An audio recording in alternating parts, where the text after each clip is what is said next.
Se você está buscando entender como uma das mentes mais brilhantes da história encontrou a verdade, se quer saber como alguém pode passar de uma vida de prazeres desenfreados para se tornar um dos maiores santos da igreja, ou se simplesmente está curioso sobre como funciona uma verdadeira conversão do coração, você está no lugar certo. Esta não é apenas a história de um homem que mudou de religião. É a narrativa de uma batalha interior épica, de um coração dilacerado entre dois amores, de lágrimas derramadas por décadas, até que a graça divina finalmente venceu. Se você quer entender o que significa verdadeiramente se converter, se inscreva no canal agora e ative o sininho, porque a história de Santo Agostinho vai tocar lugares da sua alma que você nem sabia que existiam. E deixe nos comentários: você já experimentou aquela luta interior entre o que sabe ser certo e o que seu coração deseja? Vamos começar. Aurélio Agostinho nasceu em 354 d.C., na pequena cidade de Tagaste, localizada no norte da África, na província romana da Numídia. Sua família representava a divisão religiosa da época. Seu pai, Patrício, era pagão e mantinha as tradições ancestrais romanas, enquanto sua mãe, Mônica, era cristã devota que dedicava sua vida à oração e às práticas da fé. Desde criança, Agostinho viveu essa tensão entre dois mundos, duas visões de realidade que competiam por sua alma. Mônica, mulher de fé inabalável, orava diariamente pela conversão do filho, derramando lágrimas e súplicas aos céus. Ela tinha a certeza de que Deus tocaria o coração daquele menino brilhante e inquieto. O jovem Agostinho demonstrou desde cedo uma inteligência excepcional. Seus professores maravilhavam-se com sua capacidade de absorver conhecimentos, sua eloquência natural e seu raciocínio afiado. Patrício, apesar das dificuldades financeiras, investiu na educação do filho, reconhecendo seu potencial para tornar-se alguém importante no império. Agostinho estudou gramática, retórica e filosofia, destacando-se em todas as disciplinas. Aos 17 anos, seus pais o enviaram para Cartago, a grande metrópole africana, centro cultural e comercial da região. Ali, o jovem provinciano encontrou um mundo novo, vibrante e sedutor. Cartago oferecia tudo que uma grande cidade romana podia proporcionar: teatros, bibliotecas, escolas de retórica, banhos públicos e também todos os prazeres que a carne podia desejar. Em Cartago, Agostinho mergulhou de cabeça na vida urbana. Frequentava teatros, participava de festas, envolvia-se em relacionamentos passageiros. Ele próprio, anos depois, descreveria essa fase como um período de escravidão aos sentidos, quando buscava fora de si mesmo uma felicidade que só poderia encontrar no interior. Aos 19 anos, leu o Hortêncio de Cícero, obra que o despertou para o amor à sabedoria. Aquele texto incendiou sua alma com o desejo de buscar a verdade. Porém, quando tentou ler as escrituras cristãs, que sua mãe tanto venerava, achou-as toscas e indignas, comparadas à elegância da prosa ciceroniana. O latim da Bíblia popular parecia-lhe rude e deselegante. Agostinho precisava de respostas intelectualmente satisfatórias para as grandes questões da existência, e não as encontrou no cristianismo simples de sua mãe. Foi então que descobriu o maniqueísmo, doutrina dualista que prometia explicar racionalmente o problema do mal, questão que o atormentava profundamente desde a adolescência. Os maniqueus ensinavam que o universo era palco de uma batalha cósmica entre dois princípios eternos, a luz e as trevas, o bem e o mal. Segundo eles, o mundo material era intrinsecamente mau, criado por forças das trevas, enquanto o espírito humano era centelha divina aprisionada na carne. Essa visão atraiu Agostinho porque aparentemente resolvia a questão que o angustiava. Se Deus é bom e onipotente, por que existe o mal?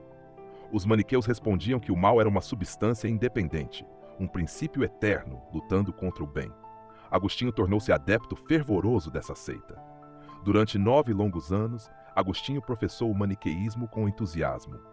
Tornou-se professor de retórica, primeiro em Cartago, depois em Roma e finalmente em Milão, onde alcançou o prestigioso cargo de professor de retórica imperial. Sua eloquência era reconhecida em todo o império. Estudantes acorriam para ouvi-lo, admirando sua capacidade de argumentação e a beleza de seu discurso. Profissionalmente, Agostinho realizava-se plenamente. Porém, em sua vida pessoal, permanecia inquieto.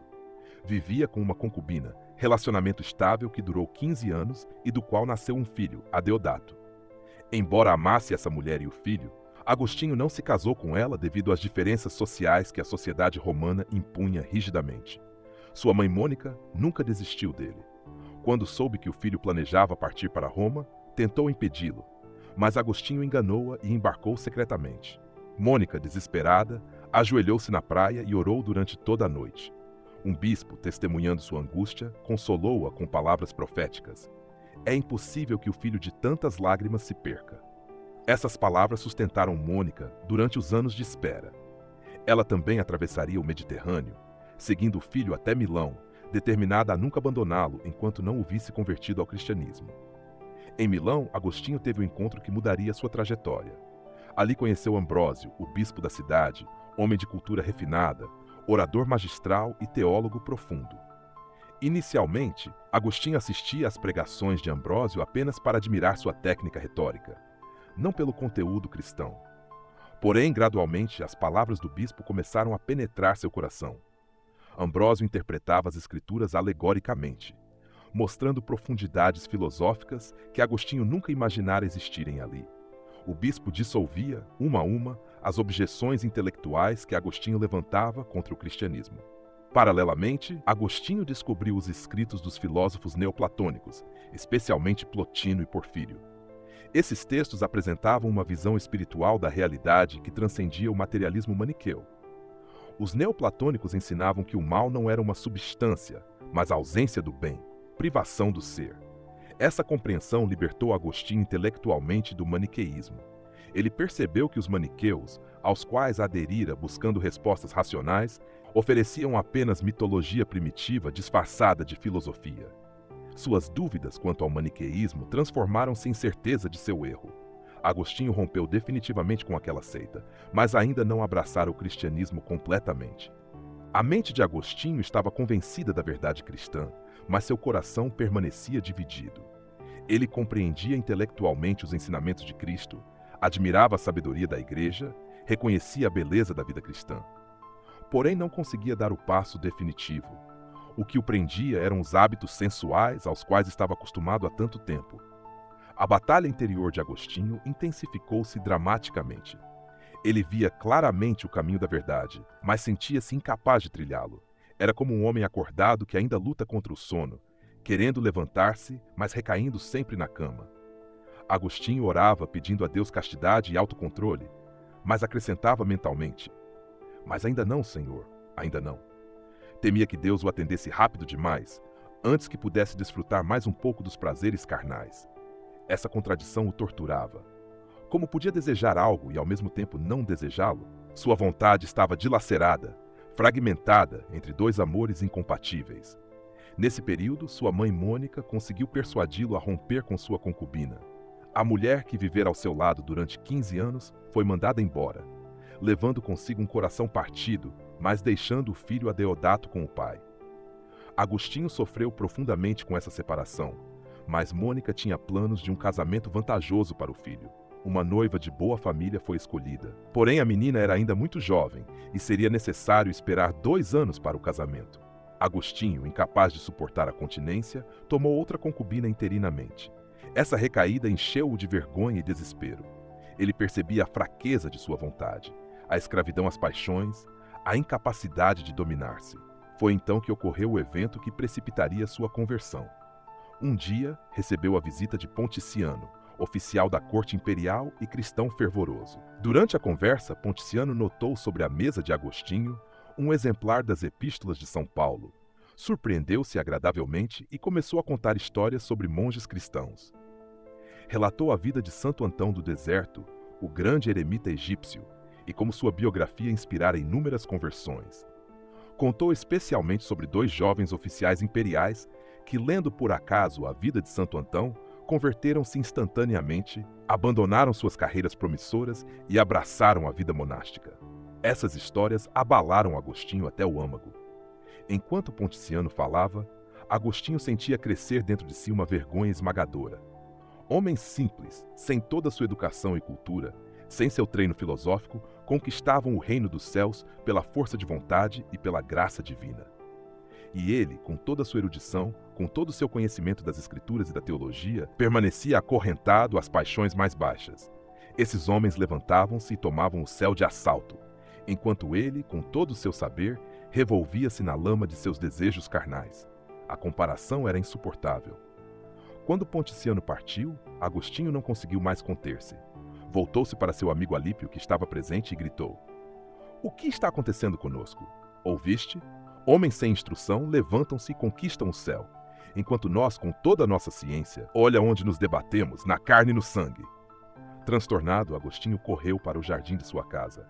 Alípio, assustado, seguiu-o. No jardim, longe dos olhos de qualquer pessoa, Agostinho deu vazão ao tumulto interior. Jogou-se sob uma figueira e começou a chorar convulsivamente, lágrimas que vinham do mais profundo de seu ser. Gritava para Deus com a voz entrecortada pelos soluços: "E tu, Senhor, até quando? Até quando estarás irado?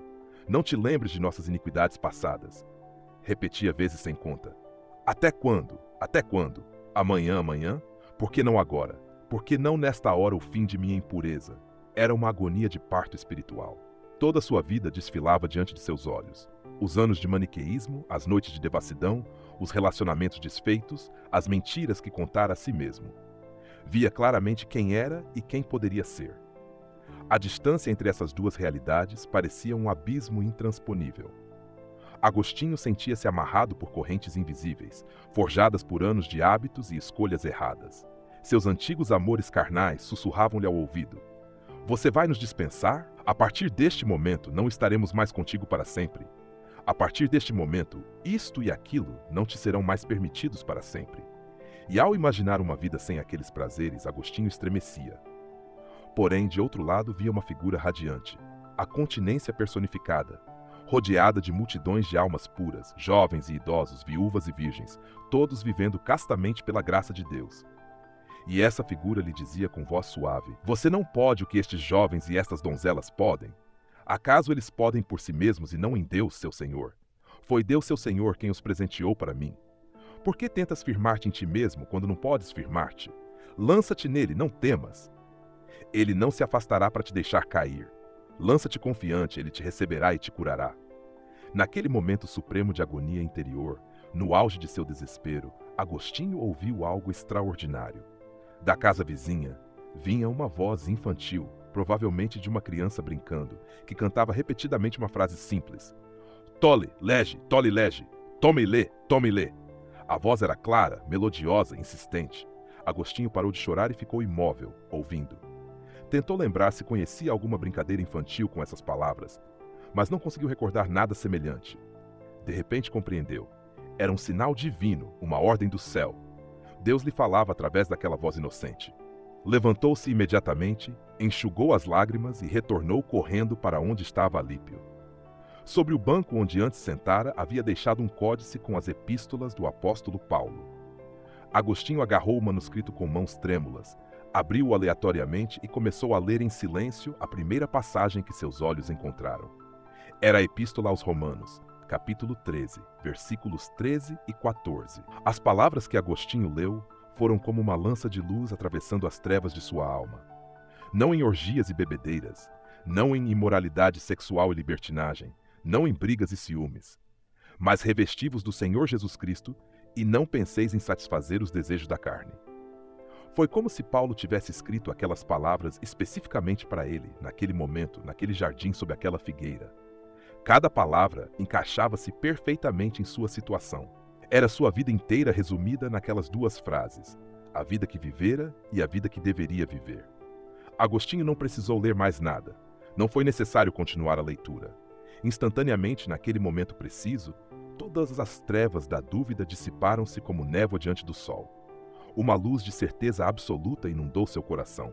Sentiu uma paz profunda, uma serenidade que nunca experimentara antes. As correntes que o prendiam quebraram-se. Os sussurros de seus antigos amores emudeceram. A guerra interior terminou. Agostinho estava livre. A conversão que buscara durante anos com tanto sofrimento aconteceu num único instante de graça divina. Com o rosto transfigurado, marcou a passagem com o dedo e fechou o livro. Voltou-se para Alípio com um sorriso sereno e disse calmamente: "Aconteceu." Mostrou-lhe a passagem. Alípio leu e continuou lendo o versículo seguinte: "Acolhei o que é fraco na fé." Alípio reconheceu ali uma mensagem para si próprio e declarou-se pronto para seguir Agostinho no caminho da conversão. Os dois amigos ficaram ali por alguns momentos em silêncio, absorvendo a magnitude do que acabara de ocorrer. Então correram para dentro da casa, direto para onde Mônica repousava. Agostinho ajoelhou-se diante da mãe e disse simplesmente: "Mãe, sou cristão." Mônica compreendeu imediatamente o que aquilo significava. Anos de oração, oceanos de lágrimas, noites em vigília, súplicas incessantes. Tudo havia sido atendido. Ela abraçou o filho e começou a chorar, mas estas eram lágrimas completamente diferentes das que derramara durante décadas. Eram lágrimas de alegria pura, de gratidão transbordante. Deus cumprira sua promessa. O filho de tantas lágrimas não se perdera. Ao contrário, encontrara-se. Mônica não exultou com gritos ou demonstrações extravagantes. Sua alegria era profunda demais para isso. Ela já vira aquele momento em visões. Já recebera promessas divinas sobre o destino do filho. Agora, finalmente, via com seus próprios olhos o cumprimento daquilo que sempre soubera pela fé. Naquela tarde de agosto de 386, no jardim de uma casa em Milão, o cristianismo ganhou seu mais influente teólogo, e a história da igreja mudou para sempre. Após aquele dia transformador, Agostinho tomou decisões radicais. Primeiro, renunciou à sua cátedra de retórica imperial, cargo prestigioso e lucrativo. Comunicou às autoridades que não continuaria no próximo semestre, alegando problemas de saúde nos pulmões, o que era parcialmente verdadeiro. Mas a razão principal era sua conversão. Não queria mais vender palavras bonitas por dinheiro. Rompeu o compromisso de casamento que Mônica arranjado, para desapontamento da família da noiva. Decidiu abraçar a castidade completa, dedicando-se inteiramente a Deus. Aceitou o convite de Verecundo, amigo rico, para retirar-se em Cassicíaco, sua propriedade rural no sopé dos Alpes. Ali, Agostinho passou os meses seguintes em preparação para o batismo, cercado de um pequeno grupo. Sua mãe Mônica, seu irmão Navígio, seu filho Adeodato, seu amigo Alípio e alguns jovens estudantes. Formaram uma comunidade dedicada à oração, ao estudo das escrituras e ao diálogo filosófico. Agostinho passou a escrever suas primeiras obras cristãs, contra os acadêmicos, sobre a vida feliz, sobre a ordem e solilóquios. Eram diálogos filosóficos onde explorava questões fundamentais à luz de sua nova fé. Aqueles meses em Cassicíaco foram de profunda paz interior. Agostinho descobria dimensões do cristianismo que desconhecia. Mergulhava nas escrituras com novo entendimento. Os salmos especialmente tocavam-no profundamente. Orava com fervor, às vezes passando horas em contemplação silenciosa. Mônica participava das discussões filosóficas do grupo, surpreendendo a todos com sua sabedoria prática. Adeodato, com apenas 15 anos, demonstrava inteligência notável, enchendo o pai de orgulho. Quando chegou a Páscoa de 387, Agostinho retornou a Milão para receber o batismo das mãos do bispo Ambrósio. Na vigília pascal, Ambrósio mergulhou Agostinho nas águas batismais junto com Adeodato e Alípio. Foi um momento de emoção intensa. Agostinho sentia que morria para a vida antiga e renascia como nova criatura em Cristo. A congregação entoava hinos, as velas iluminavam o batistério, o perfume do crisma impregnava o ar. Mônica assistia radiante, vendo realizado o sonho de toda a sua vida. Após o batismo, Agostinho decidiu retornar à África. Queria estabelecer ali uma comunidade monástica e viver em contemplação e estudo. Vendeu seus bens e preparou-se para a viagem. O grupo viajou até Ostia, o porto de Roma, onde aguardaria um navio para a África. Enquanto esperavam, algo extraordinário aconteceu. Em Ostia, poucos dias antes do embarque, Agostinho e Mônica viveram uma experiência mística compartilhada que ele descreveria depois nas Confissões como um dos momentos mais sublimes de sua vida. Estavam sozinhos, apoiados numa janela que dava para um jardim interno da hospedaria. Conversavam sobre a vida eterna, sobre como seria a alegria dos santos no céu. À medida que falavam, suas almas elevavam-se em êxtase contemplativo. Agostinho descreveu como ultrapassaram em pensamento todas as coisas materiais, depois todas as coisas mentais, até alcançarem aquela região da abundância inesgotável, onde Deus apacenta seu povo eternamente com o alimento da verdade. Por um instante brevíssimo, tocaram aquela sabedoria que permanece em si mesma e que não foi criada, mas pela qual todas as coisas foram criadas. Vislumbraram a eternidade, onde não há passado nem futuro, mas apenas um eterno presente. Foi uma antecipação da visão beatífica, um momento de união mística com o divino. Quando voltaram a si, Mônica olhou para o filho e disse palavras surpreendentes. Filho, quanto a mim, nada mais me deleita nesta vida. Não sei mais o que faço aqui, nem por que aqui estou, agora que as esperanças deste mundo estão esgotadas. Uma única coisa havia pela qual desejava demorar-me um pouco nesta vida. Ver-te cristão católico antes de morrer. Meu Deus me concedeu isto superabundantemente, vendo-te até desprezar a felicidade terrena para servir a Ele. Que faço mais aqui? 5 dias depois dessas palavras proféticas, Mônica adoeceu com febre alta. Em seu leito de doente, entrou em delírio e perdeu a consciência por algum tempo. Quando recuperou os sentidos, olhou para Agostinho e Navígio e perguntou onde estivera, como se tivesse estado ausente. Vendo-os angustiados, disse: sepultareis vossa mãe aqui. Agostinho começou a protestar, dizendo que ela sempre desejara ser enterrada ao lado do marido em Tagaste. Mônica replicou com serenidade: nada está longe de Deus. Não há perigo de que no fim do mundo ele não saiba de onde me ressuscitar. No 9º dia de sua doença, aos 56 anos de idade, a alma de Mônica deixou o corpo. Agostinho fechou-lhe os olhos, sentindo uma dor imensa subir do fundo do coração. Forçou-se a não chorar na presença de todos, considerando impróprio lamentar com lágrimas excessivas quem morrera tão santamente. Adeodato, porém, rompeu em soluços e Agostinho abraçou-o, chorando também. Depois conseguiu conter-se novamente. Durante o funeral, Agostinho não derramou lágrimas. Manteve-se sereno enquanto o corpo de Mônica era levado à sepultura, enquanto as orações eram rezadas, enquanto a terra cobria a mulher que lhe dera vida 2 vezes, uma na carne e outra na fé. Somente quando ficou sozinho em seu quarto, Agostinho permitiu-se chorar. Lágrimas represadas finalmente jorraram. Chorou pela mãe que perdera, pela santa que a igreja ganhara, pela intercessora que agora estava mais perto de Deus. Nas confissões escreveria: choro agora por minha mãe diante de ti. Choro por aquela que chorou por mim durante tantos anos, para que eu vivesse diante de ti. Que minha confissão seja ouvida não só por meus ouvidos, mas pelos ouvidos de todos os que têm fé caridosa. Eles chorarão comigo. Agostinho pediu orações para Mônica, para que Deus perdoasse qualquer pecado que ela pudesse ter cometido nos muitos anos de vida. Lembrava-se de sua caridade, sua paciência, sua fé inabalável. Mônica fora a mediadora entre Deus e seu filho. Agora estava junto de Deus, mas Agostinho confiava que continuaria intercedendo por ele do céu. Após enterrar Mônica em Ostia, Agostinho permaneceu em Roma por mais algum tempo. Escreveu seu primeiro tratado antimaniqueu sobre a moralidade da Igreja Católica, refutando a seita a qual pertencera durante 9 anos. Queria impedir que outros caíssem no mesmo erro. Finalmente, no ano de 388, retornou à África.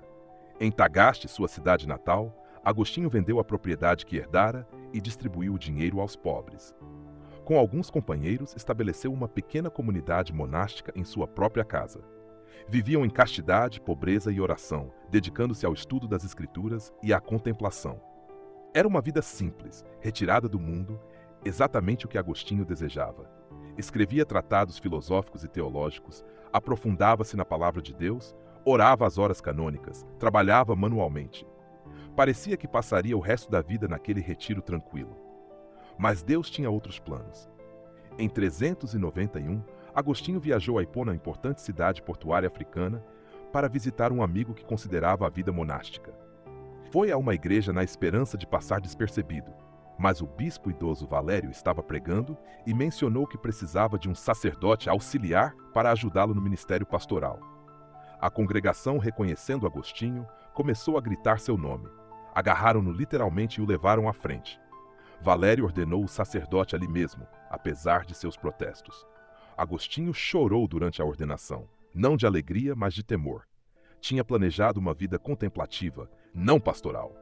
Compreendeu, porém, que Deus o chamava para servir a igreja ativamente, não apenas em retiro contemplativo. Aceitou o chamado, ainda que relutantemente. Como sacerdote em Hipona, Agostinho revelou-se pregador extraordinário. Multidões vinham ouvi-lo explicar as Escrituras.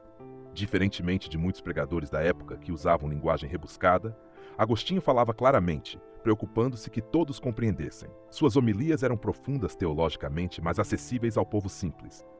Combatia heresias, esclarecia dúvidas, consolava aflitos, desafiava pecadores ao arrependimento. Em 395, foi consagrado bispo coadjutor de Hipona e, quando Valério faleceu, tornou-se bispo titular. Durante 35 anos lideraria aquela igreja até sua morte. Como bispo, Agostinho era incansável. Pregava várias vezes por semana, às vezes dias consecutivos. Administrava a diocese, julgava disputas, defendia viúvas e órfãos, lutava contra o tráfico de escravos, formava novos sacerdotes. Transformou a casa episcopal em mosteiro, vivendo em comunidade com seu clero, segundo a regra monástica que estabelecera. Mas seu maior trabalho foi intelectual. Agostinho escreveu prodigiosamente, produzindo obras que moldaram o pensamento cristão ocidental. Suas Confissões, escritas entre 397 e 400, são consideradas a primeira autobiografia psicológica da história. Ali narra sua conversão com honestidade brutal, expondo suas falhas sem reservas. É simultaneamente oração, confissão de pecados e confissão de fé. Milhões de pessoas, através dos séculos, encontraram nesse livro inspiração para suas próprias jornadas espirituais. Escreveu sobre a Trindade, obra monumental em 15 livros, onde explora o mistério central da fé cristã. Sobre o livre-arbítrio e sobre a graça, abordam questões de predestinação e livre escolha humana. Sobre o batismo, sobre a doutrina cristã, comentários sobre os evangelhos e os salmos, sua produção literária foi imensa. Calcula-se que escreveu mais de 5 milhões de palavras, quantidade impressionante mesmo para padrões modernos. Sua obra-prima é A Cidade de Deus, escrita em 22 livros ao longo de 13 anos, de 413 a 426. Quando os godos saquearam Roma, em 410, pagãos culparam o cristianismo, dizendo que abandonar os deuses antigos trouxera desgraça. Agostinho respondeu com esta obra monumental, apresentando uma filosofia da história onde duas cidades se entrelaçam no mundo: a cidade de Deus, comunidade dos eleitos, e a cidade terrena, comunidade dos réprobos. Todos os eventos históricos devem ser lidos nesta perspectiva escatológica. Agostinho não foi apenas escritor e pregador, mas também combatente incansável de heresias que ameaçavam a igreja. Primeiro enfrentou os maniqueus, seita que conhecia por dentro. Suas refutações do maniqueísmo foram tão eficazes que praticamente extinguiram essa religião no Ocidente. Depois combateu o donatismo, cisma africano que dividia a igreja local. Os donatistas defendiam que a validade dos sacramentos dependia da santidade do ministro. Agostinho argumentou que os sacramentos operam ex opere operato, pela ação realizada, não pela dignidade de quem os administra. Venceu o debate teológico, embora o cisma persistisse por gerações. Sua batalha mais importante foi contra Pelágio e seus seguidores. Pelágio, monge britânico, ensinava que o ser humano podia alcançar a salvação por seus próprios esforços, sem necessidade absoluta da graça divina. Segundo ele, o pecado de Adão prejudicara apenas Adão, não corrompera a natureza humana como um todo. Cada pessoa nascia com a mesma capacidade de escolher o bem que Adão tinha antes da queda. A graça divina era apenas um auxílio externo, como os ensinamentos e o exemplo de Cristo, mas não uma transformação interior necessária. Agostinho reconheceu imediatamente o perigo mortal dessa doutrina. Se Pelágio estivesse certo, Cristo morreu desnecessariamente. Se podemos nos salvar por nós mesmos, para que precisamos de um Salvador? A experiência pessoal de Agostinho comprovava o contrário. Ele havia tentado arduamente vencer suas paixões pela força de vontade e fracassara miseravelmente. Apenas a graça divina, operando naquele jardim em Milão, quebrara suas correntes. A salvação era dom gratuito de Deus, não conquista humana. Agostinho desenvolveu uma teologia profunda da graça, ensinando que a natureza humana estava radicalmente corrompida pelo pecado original. Não éramos meramente doentes que precisavam de remédio, mas mortos que precisavam de ressurreição. A graça não era apenas auxílio externo, mas transformação interior operada pelo Espírito Santo. Deus escolhia alguns para a salvação não por mérito prévio, mas por sua misericórdia soberana. Esta doutrina da predestinação seria desenvolvida ainda mais tarde por Calvino e outros reformadores protestantes. A controvérsia pelagiana durou anos e consumiu enorme energia de Agostinho. Ele escreveu tratado após tratado, refutando Pelágio e seus discípulos Celestius e Julião de Eclano. Finalmente, em 418, o Papa Zósimo condenou oficialmente o pelagianismo. Agostinho havia vencido mais uma batalha crucial pela ortodoxia cristã. Mas enquanto travava essas batalhas teológicas, o mundo ao redor desmoronava. O Império Romano Ocidental estava em colapso final. Hordas bárbaras, visigodos, vândalos, hunos, invadiam província após província. Em 410, Alarico e seus visigodos saquearam Roma, evento traumático que chocou todo o mundo mediterrâneo. Roma, a cidade eterna, que não caíra diante de inimigos externos por 800 anos, estava sendo pilhada. Refugiados chegavam ao norte da África trazendo histórias de horror. Templos incendiados, palácios destruídos, matanças nas ruas, mulheres violadas, a aristocracia humilhada. A África romana, contudo, permanecia relativamente segura e próspera. Hipona continuava sua vida tranquila como importante porto comercial. Mas essa paz era ilusória. Em 429, Genserico liderou os vândalos num ataque devastador através do Estreito de Gibraltar. Esses bárbaros, diferentemente dos visigodos que eram cristãos arianos, eram especialmente hostis ao cristianismo católico. Onde passavam, destruíam igrejas, massacravam clero, profanavam sacramentos. Os vândalos avançaram rapidamente através da África romana. Cidade após cidade caía diante deles. Em 430, cercaram Hipona. Agostinho, agora com 76 anos, permaneceu em sua cidade sitiada quando poderia ter fugido. Como pastor, recusou-se a abandonar seu rebanho na hora da maior necessidade. Enquanto os vândalos bombardeavam as muralhas e a fome começava a assolar a população, Agostinho continuava pregando, celebrando os sacramentos, consolando os aterrorizados. Durante o terceiro mês do cerco, Agostinho adoeceu gravemente. Tinha uma febre que não cedia e sua força vital esvaía-se rapidamente. Sabia que estava morrendo. Pediu que transcrevessem os salmos penitenciais e os fixassem nas paredes de seu quarto, para que pudesse vê-los de sua cama. Passava horas meditando naquelas palavras de Davi, chorando por seus pecados, suplicando a misericórdia divina. Seu amigo e biógrafo Possídio relatou que Agostinho manteve a mente lúcida até o fim. Nos últimos dias, pediu que todos saíssem do quarto, exceto quem cuidava dele, querendo morrer em oração solitária. Ficou ali, contemplando os salmos nas paredes, murmurando orações, preparando-se para encontrar o Deus a quem servira por 44 anos desde sua conversão. Em 28 de agosto de 430, Santo Agostinho de Hipona entregou sua alma a Deus. Tinha 76 anos. 3 meses depois, os vândalos finalmente romperam as defesas de Hipona e saquearam a cidade. Destruíram quase tudo, mas milagrosamente a catedral e a biblioteca de Agostinho permaneceram intactas. Seus manuscritos sobreviveram, preservando para gerações futuras a sabedoria do maior doutor da Igreja Ocidental. O corpo de Agostinho foi inicialmente enterrado em Hipona, mas quando os vândalos dominaram toda a região, católicos devotos secretamente transferiram suas relíquias para a Sardenha. Posteriormente, no século VIII, foram levadas para Pavia, na Itália, onde repousam até hoje na Basílica de San Pietro in Ciel d'Oro. A influência de Santo Agostinho sobre o cristianismo é impossível de exagerar. Ele praticamente definiu a teologia ocidental pelos 1000 anos seguintes. Sua doutrina da graça moldou tanto católicos quanto protestantes. Sua filosofia cristã, sintetizando Platão e as Escrituras, dominou o pensamento medieval. Suas confissões estabeleceram o gênero autobiográfico. A Cidade de Deus forneceu a estrutura pela qual a cristandade interpretou a história por séculos. Mas além de suas contribuições intelectuais, Agostinho permanece como testemunho vivente do poder transformador da graça divina. Sua vida prova que ninguém está longe demais para que Deus não possa alcançá-lo. O jovem dissoluto de Cartago tornou-se santo. O professor de retórica vendendo palavras vazias tornou-se doutor da igreja proclamando a palavra de Deus. O maniqueu convencido tornou-se o maior defensor da ortodoxia cristã. O escravo das paixões tornou-se modelo de castidade e autocontrole. Agostinho ensinou gerações de cristãos que o coração humano é inquieto até repousar em Deus.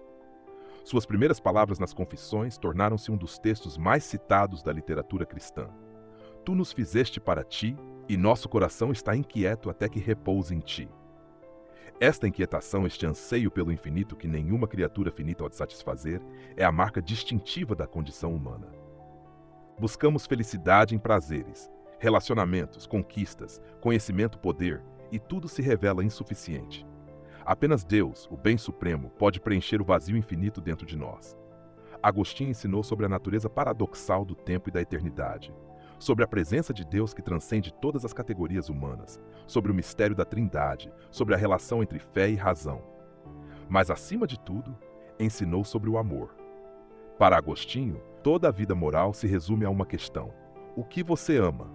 Ama e faz o que quiseres, escreveu ele, significando que se amarmos verdadeiramente a Deus acima de tudo, nossas ações fluirão naturalmente desse amor.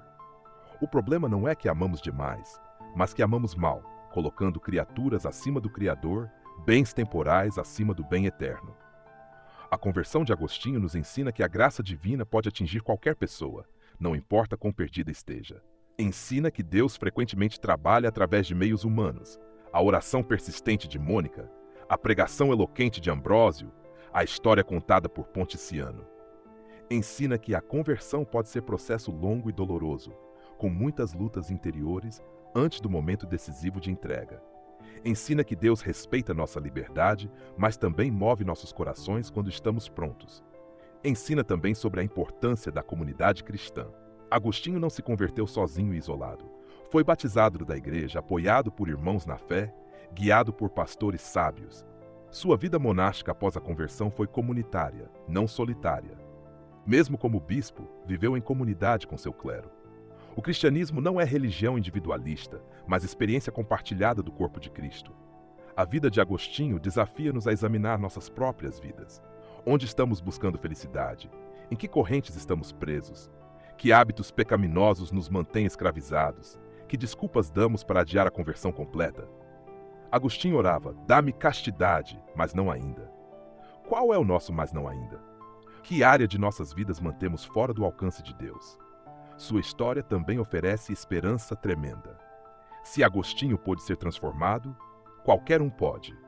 Se as lágrimas de Mônica foram atendidas após décadas, então nossas orações por entes queridos afastados de Deus não são vãs. Se a voz de uma criança brincando pôde ser instrumento da graça divina, então Deus pode falar através de qualquer circunstância, por mais ordinária que pareça. E, finalmente, a vida de Agostinho nos lembra que nossa verdadeira pátria não é desta terra. Enquanto Hipona queimava e o Império Romano desmoronava, Agostinho mantinha os olhos fixos na cidade de Deus, a pátria celestial que não pode ser destruída por vândalos ou pelo tempo. Somos peregrinos neste mundo, viajantes a caminho de casa. Todas as coisas terrenas passarão, impérios, civilizações, até mesmo a própria terra. Mas a cidade de Deus permanecerá eternamente. Nas palavras do próprio Agostinho: tarde te amei, ó beleza tão antiga e tão nova, tarde te amei. Eis que habitavas dentro de mim e eu te procurava fora. Estavas comigo e eu não estava contigo. Chamaste-me, teu grito rompeu minha surdez. Brilhaste, teu esplendor afugentou minha cegueira. Exalaste perfume e o aspirei, e agora suspiro por ti. Provei-te e agora tenho fome e sede de ti. Tocaste-me e ardo no desejo de tua paz. Esta é a essência da jornada de Agostinho e de toda conversão autêntica. Descobrir que aquele a quem buscávamos já nos buscava, que o amor que ansiávamos já nos amava desde sempre, que a paz que procurávamos só pode ser encontrada naquele para quem fomos criados. Santo Agostinho de Hipona, doutor da graça, mestre da conversão, filho de tantas lágrimas que não se perdeu, rogai por nós que ainda lutamos, ainda buscamos, ainda ansiamos por aquela paz que só Deus pode dar. Que tua jornada das trevas à luz inspire nossa própria conversão. Que teu exemplo de busca incansável pela verdade nos encoraje a nunca desistir. Que tuas palavras continuem ecoando através dos séculos, chamando corações inquietos para repousarem finalmente em Deus. Amém.